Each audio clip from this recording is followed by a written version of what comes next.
Hi students, here's another video giving you some tips and tricks about how to keep your email inbox down to small numbers. So first let's talk about the difference between deleting or archiving. Here I have an email from Nextdoor. It's a neighborhood association thing. I can delete it right here by clicking on this button, or I could archive it with this button. If I delete it, it goes away. It sits in my trash for like 30 days and then it just completely disappears. If I archive it, it goes to all mail. So if I need to find it later on, I could find it later on. And so I generally err on the side of archiving things. You can also do both of those options inside the email. I could open the email, read the email, and again, I have the choice to archive it or to delete it. In this case, I'm going to delete it. I'm really not worried about this dog. Sorry, not my dog. You can also unsubscribe to things. So for instance, I get a lot of stuff from Pinterest. And I like their stuff. You know, they tend to send me stuff related to what I might be doing in math class at some point. But at some point, if you click unsubscribe, what it often does is it'll take you to open another tab, and it'll ask you to log into that Pinterest to unsubscribe from it. So I'm just going to archive this one. I might find it helpful later on.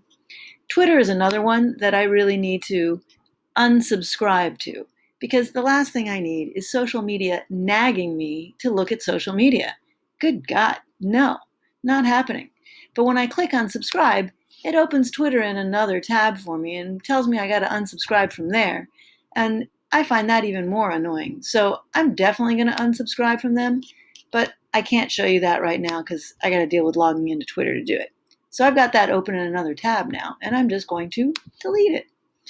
Now, you'll also see that an option I use is labels. Over here on the left, you'll see different colors next to different classes that I deal with. Applied Math is yellow, Math 2 is blue, the Math department is green. I apply labels so that when I archive things, my letters go to specific folders. So think of these colored labels like colored folders.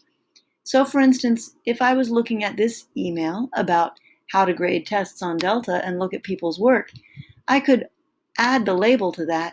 Clicking on label, that's a math department issue, and I apply it. Now it's got this green math department label next to it. So if I archive it, it'll end up in the math department folder for me. So once again, here's something talking about the applied test coming up, or the Math 2 test coming up. I come up here to labels, I add math department, and I apply. And then I can archive it, and it'll automatically go to this math department folder over here. So if you create a folder for each one of your classes, math, biology, history, government, PE, whatever, you can file them in these folders here, and then your inbox doesn't get so cluttered up. Now, those labels I had already created. So I'm going to create another label, and I'm going to show you how to do that. So to do that, you got to scroll all the way to the bottom, and where it says More, you click More, and then you keep scrolling even further down, and then the last choice is create a new label. So I'm going to create a new label, and I'm going to call it, Images to Use, okay? And I could nest it under some other one of my labels, like I could put it under Teaching Generally, but I'm going to just create it as its own label.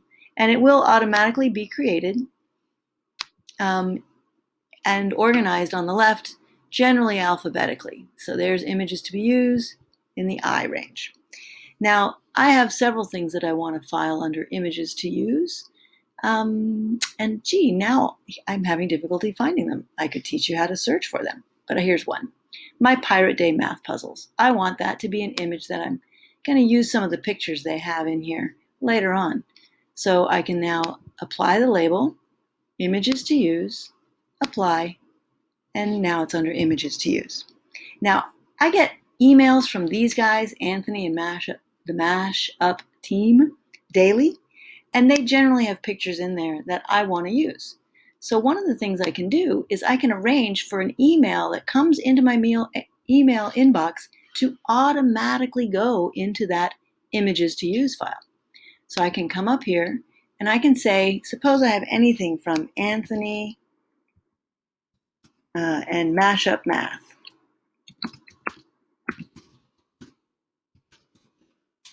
actually not a good choice to use because that's not a proper email. How about this? Suppose I get anything from Pinterest. I'm clearly not spelling correctly. If I have anything from Pinterest, let's just search for those. Do I have anything? No. Let's try this. Mashup math. I got a lot from Mashup Math. Oh my goodness. So many from Mashup Math. I can apply the label to all of these at one time. I can click right here and then come over here to the little label symbol and put it in images to use. Teaching generally, these are all the different places where I have stored them before. And so I'm going to apply and send them into those folders. Boom. Now, once again, I can adjust this. I'm going to create a filter for Mashup Math. And anytime anything comes from Mashup Math, I want it to skip my inbox. I want it to go straight to its folder. Well, which folder do I want it to go to? I want it to go to the Images to Use folder because that's what I'm using their emails for. So I create that filter, and you can't see it right now because they haven't sent me an email in the last couple minutes. But if they send me an email tomorrow, and they will, it'll automatically go into that folder, and it won't even go into my inbox. That's a really good option you might want to use for any emails you get from, say, gaming people. You just create a label for gaming over on the side, and all of those emails will go over there, and then you don't need to look at them until you're ready to look at them because you're about to do some gaming. Now, my email inbox is pretty clean because I look at things regularly. I say, yeah, I took the survey, done, delete. I don't even read some of them. Yeah, I printed that, delete. Ooh, I do want to register for that. Let me click on this. Let me label it to Applied Math because we're going to be doing stock market, apply, and then I archive it. So when I'm ready to deal with it, it'll be in that folder. I can click in that folder, and sure enough, there's that stock market stuff in there for me to deal with when I'm ready for it. But one of the reasons that's one of the reasons my email inbox is so clean. But maybe I've got more than 47, really. And let me show you how. If I scroll down and I click on more, and I scroll down even more, here's all mail. This is every email I've ever received, the ones I've filed and labeled, and the ones I haven't. So this one, I deleted it, but it hasn't been thrown away yet. So it's still in all mail. This one, I labeled it. It's in Applied Seniors. This one's still in my inbox. This one's Pinterest. I probably just archived it, didn't label it at all, thought, might look at it later, I don't know. So there's a lot of things in here. I've got 5,800 emails in this all mail folder. If I click here or just even hover my mouse here, and I can go down to the oldest. Now these are mail that I probably don't need anymore. I saved them at one point, but now they can go. I mean, look at it. It's from 2018.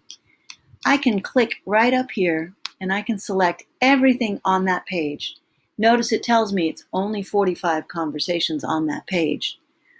I could select every letter. I'm not going to do that. But I'm going to select these 45. I'm going to briefly skim down and make sure there isn't anything in here that I really might possibly want to save.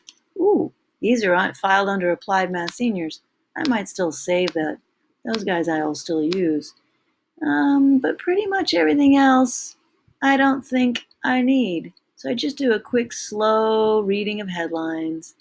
Yeah, these are all old stuff. Good to go. Ooh, I'll save those guys. But everything else can go. And so I just click delete. And they're gone, except for the ones that I unchecked. They stay. And I can go back to a page before it. And I can do the same thing again. Let's see. We got all sorts of things that may or may not be useful.